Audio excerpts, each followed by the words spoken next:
Do you know what tonight is?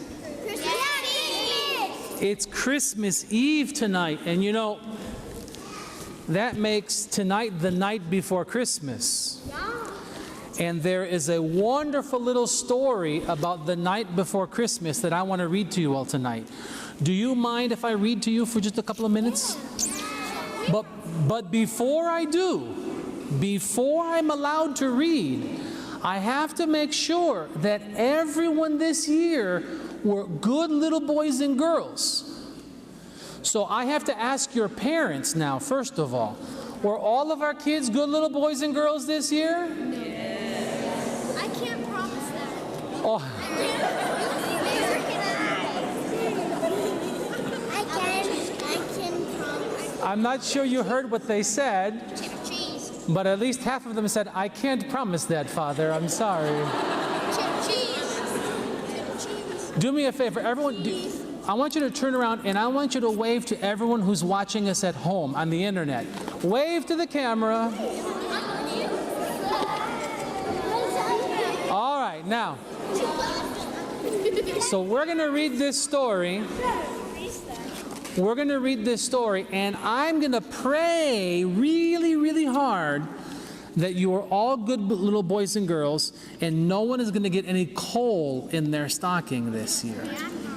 Okay. You think so? You're good, right? All right. All right. So now it's time to pay attention to the story.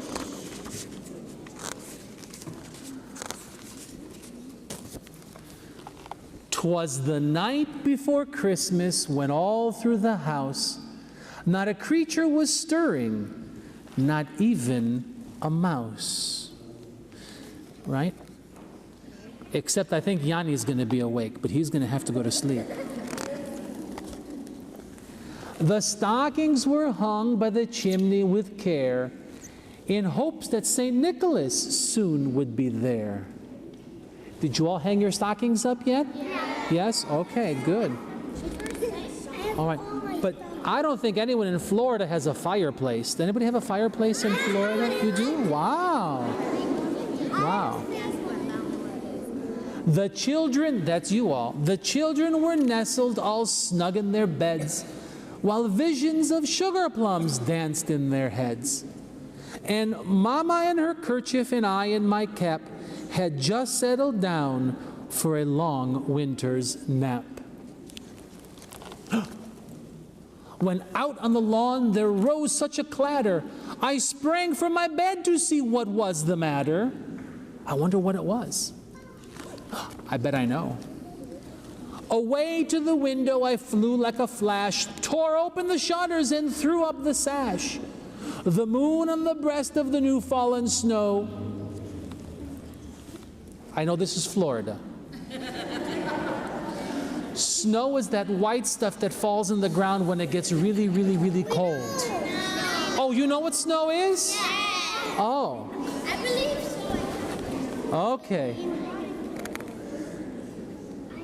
The moon on the breast of the new fallen snow gave a luster of midday to objects below. And poor little birdie's cold in the snow. See these little birds here in the snow? When what to my wondering eyes should appear but a miniature sleigh and 8 tiny reindeer. That's Santa's reindeer, I know. With a little old driver so lively and quick, I knew in a moment it must be Saint Nick. The Santa Claus. More rapid than eagles his courses they came, and he whistled and shouted and called them by name. Now Dasher, now Dancer, now Prancer and Vixen, on Comet, on Cupid, on Donder and Blitzen. See, that's Comet right there. See Comet?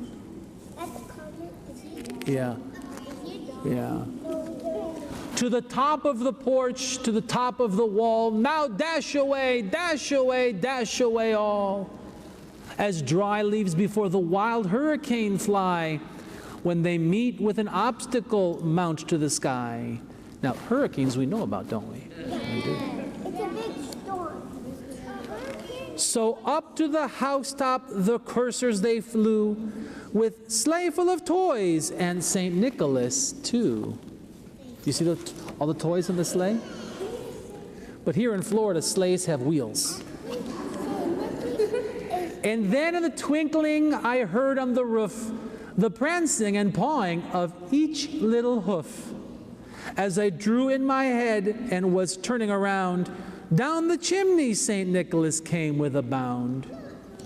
The cat's about to get landed on.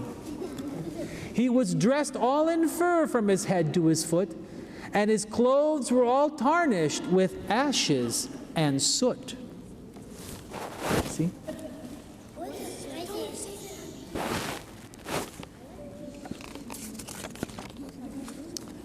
A bundle of toys he had flung on his back, and he looked like a peddler just opening his pack. His eyes, how they twinkled, his dimples, how merry.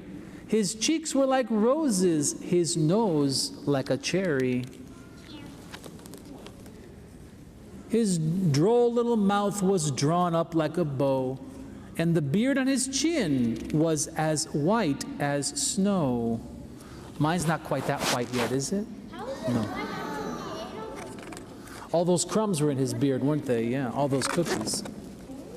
The stump of a pipe he held tight in his teeth, and the smoke, it encircled his head like a wreath.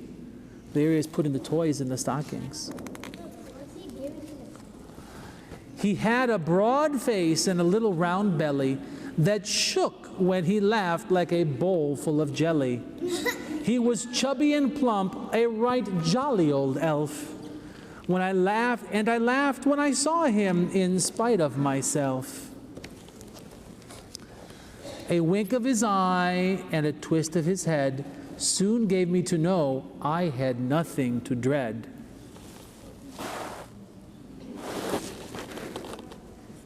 That's what Santa Claus is doing. He spoke not a word, but went straight to his work and filled all the stockings and then turned with a jerk. And laying his finger aside of his nose and giving a nod, up the chimney he rose. Well, after the toys, he goes back up. He sprang to his sleigh, to his team gave a whistle, and away they all flew like the down of a thistle. Do you know what thistles are? No. Thistles are, you know how when you take a dandelion and you blow on the dandelion and all the little things? Well, thistles are the same kind, but they're prickly. And you can't eat them like you can eat dandelions. You can eat dandelions. You can eat dandelions. They're delicious. Oh, yes. What do they taste like? They taste like yummy greens with a little lemoni and laddi on top. Oh. Can you keep reading the story? Can I keep reading the story? Okay, I'll keep reading the story.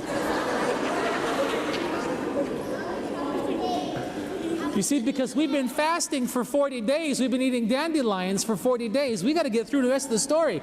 And now I need your help for this last part, okay? But I heard him exclaim as he drove out of sight, "Merry Christmas to all, and to all a good night." Ho, ho, ho! Ho, ho, ho!